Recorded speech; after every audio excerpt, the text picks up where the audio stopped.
Titi thought marrying a rich Alhaji would solve all her problems, but she never imagined the real price of living a fake life. Long ago, in a busy city in Lagos, there lived a young lady named Titi. She was beautiful, with long shiny hair and a smile that could melt any heart. But Titi was not just beautiful, she was very ambitious. Too ambitious. Titi didn't want a simple life. She didn't want to marry an ordinary man who had a small job or lived in a one-room apartment. No, Titi wanted to marry a very rich man, someone that people would fear and respect. She wanted to marry an Alhaji, a very rich Alhaji with cars, houses, and plenty of money. Titi had two close friends, Bisola and Shade. The three of them were always together. They would dress up in fine clothes, wear borrowed jewelry, and go out to places where rich people liked to visit. Titi and her friends, Bisola and Shade, liked to look rich, even though they were not. Every weekend, they would visit a small boutique in Yaba where people could rent expensive clothes, shoes, and jewelry. "Yes, Auntie," Titi would say. "I need something that will make me look like a senator's daughter." The boutique owner, Mama Stella, knew the girls were not rich, but she didn't mind. As long as they paid.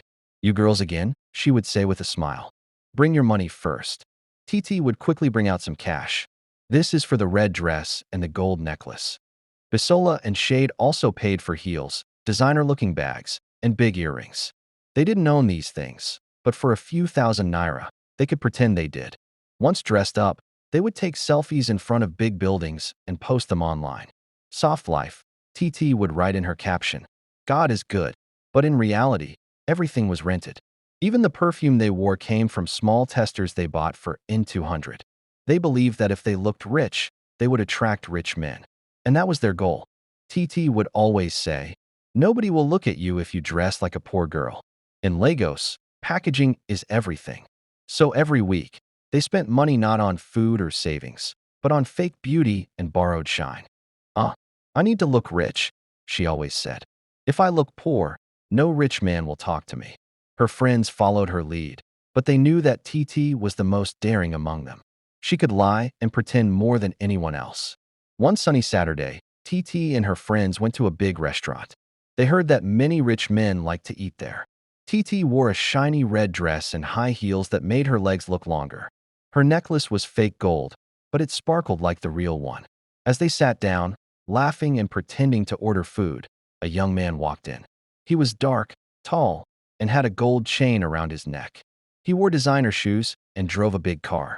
Titi's eyes widened. "That must be one rich guy," she whispered to her friends. The young man, who called himself KC, came to sit near them. He smiled and winked at Titi. "Hello, pretty lady," he said. "Can I join you?" Titi smiled back. "Of course." They began to talk. KC told her that he lived in Lekki, drove 3 cars, and had houses in Abuja. Titi's eyes were full of excitement. "I work with oil companies," KC lied. What Titi did not know was that KC was not a rich oil worker. He was a Yahoo boy, a fraudster. He also liked to pretend. He would borrow cars from friends, rent clothes for a day, and lie to girls to impress them. Titi and KC became close. They went out together often. They would take pictures in expensive places and post them on social media to show off. Everyone thought they were a power couple. But in truth, both of them were faking everything. Titi started to lie more. She told her friends that KC gave her 500,000, but in real life, KC didn't even give her 5,000 naira. One day, Titi said to KC, "Babe, I want to meet a real Alhaji, someone that will take care of me forever." KC laughed. "So I am not enough for you. You too like to borrow," Titi replied. "I want the real deal. I want someone who is rich and doesn't lie." KC was angry, but he kept quiet. He knew Titi wanted more than what he could offer. Soon, Titi's wish came true. At a wedding party, she met Alhaji Musa. He was an old man, but very rich. His clothes smelled of perfume and money. He wore a bata and had gold rings on every finger. He arrived in a black jeep, followed by 2 police escorts. Titi quickly smiled at him and greeted him like a respectful Yoruba girl. "Good evening, sir," she said sweetly. Alhaji Musa looked at her and smiled. "What is your name, pretty lady?"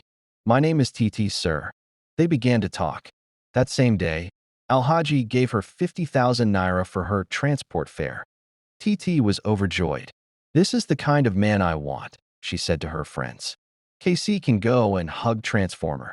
She stopped picking KC's calls. She blocked him on WhatsApp and Instagram. KC was angry. He even came to look for her, but Titi had moved on. Alhaji Musa started taking Titi to big events. He would buy her things, expensive shoes, perfume, and gold jewelry. Titi's dream was coming true. Before long, Alhaji asked her to marry him. He already had 2 wives, but he said, "I want you to be my last wife, Titi. You will be the youngest and the most loved." Titi shouted with joy. She called her mother and told her the good news. Everyone in her neighborhood was talking about her luck. They said, "Ah, this girl is wise. She knows how to catch a big fish." The wedding was grand. There was food, music, and plenty of gifts. People danced and sprayed money. But soon, things changed. Just 1 month after the wedding, Alhaji Musa stopped giving her attention. He traveled a lot. When he came home, he was always tired or angry. Titi tried to make him happy. She would cook his favorite food. She would wear the perfume he liked. But still, Alhaji was cold. One night, Titi asked, "Alhaji, why are you not smiling with me again?" He looked at her and said, "Titi, I am a busy man. I married you to give you comfort, not for you to disturb my peace."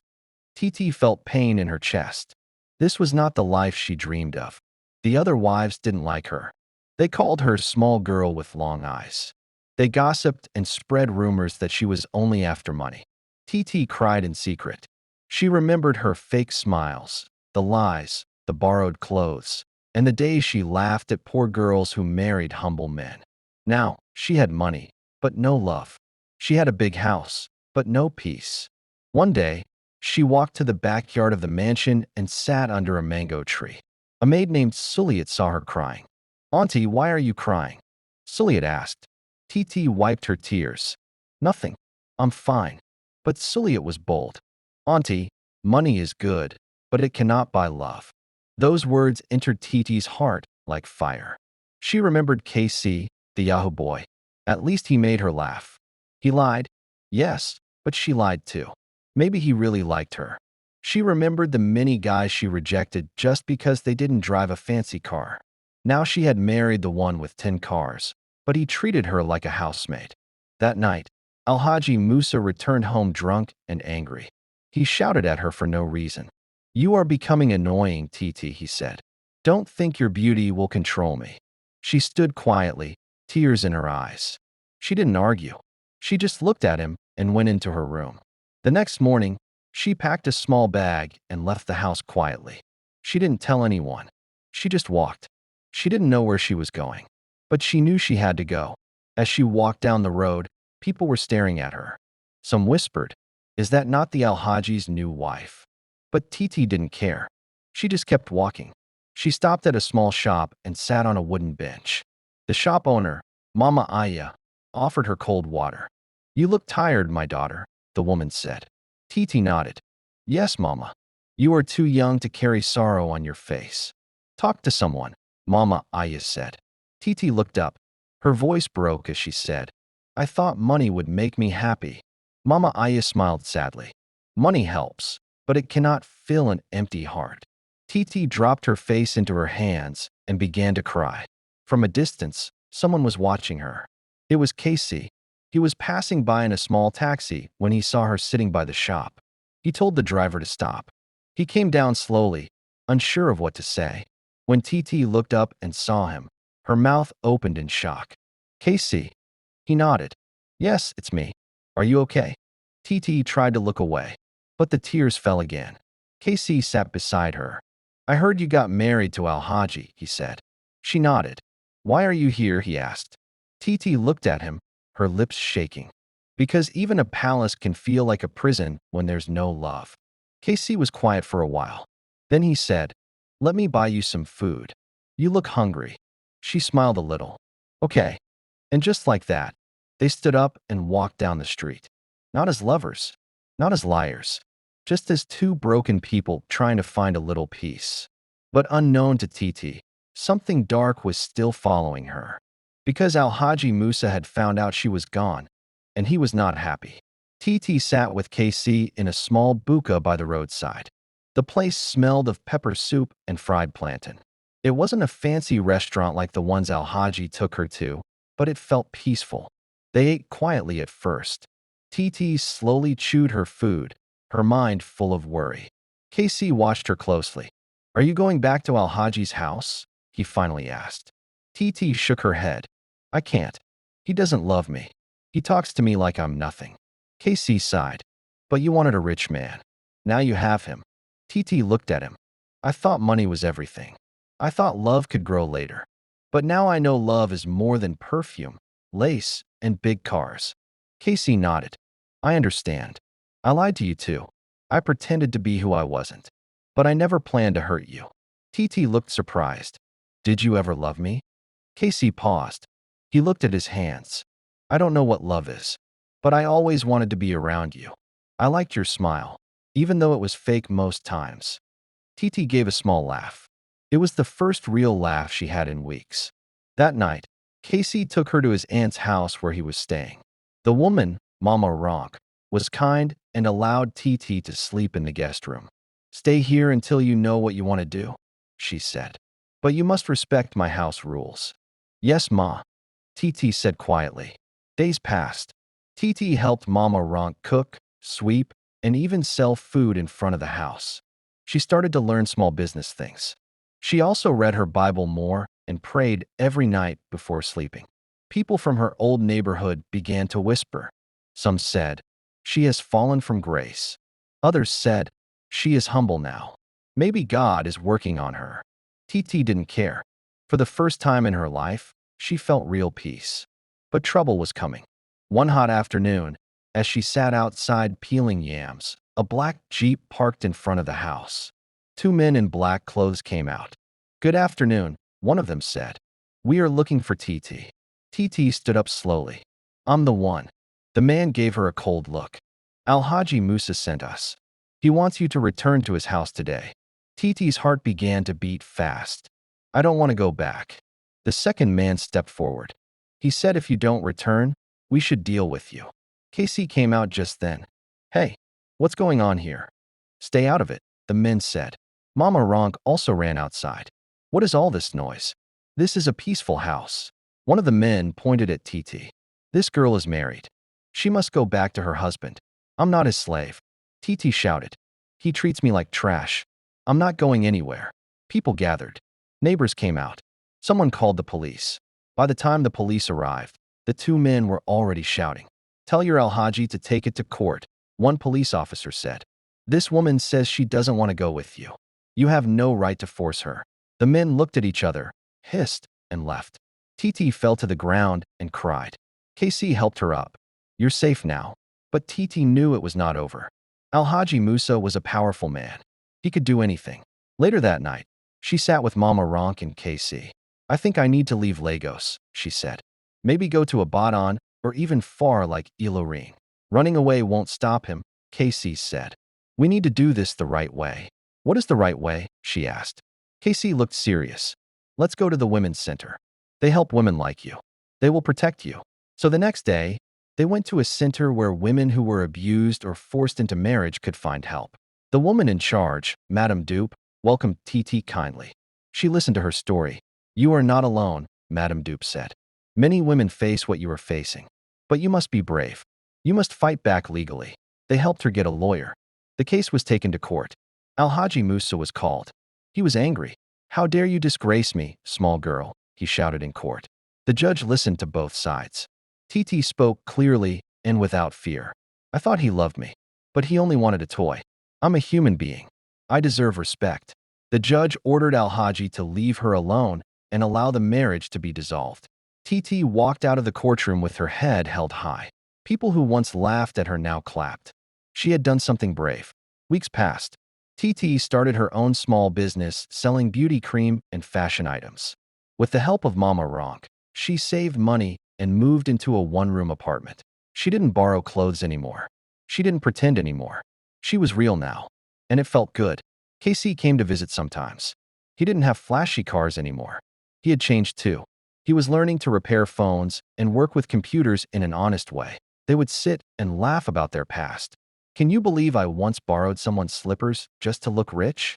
Titi said, giggling. Casey laughed. And I once told a girl that my father was a senator. They both laughed hard. Then Casey looked at her seriously. Titi, I'm not rich. I'm not perfect. But I like the real you. The one who works hard. The one who smiles with truth in her eyes. Titi blushed. She looked at him and smiled. I like the real you too. They didn't rush into anything, but they started to build a real friendship. One built on truth. One built on respect. And one day, maybe love. But while Titi was finding peace, Alhaji Musa was planning something dangerous. Because he had lost more than just a wife. He had lost his pride. And Alhaji Musa never forgot a wound. Alhaji Musa sat in his office, staring at Titi's picture on his phone. His pride had been bruised. How dare she leave me, he said to himself. I gave her money, clothes, everything. One of his friends entered the office.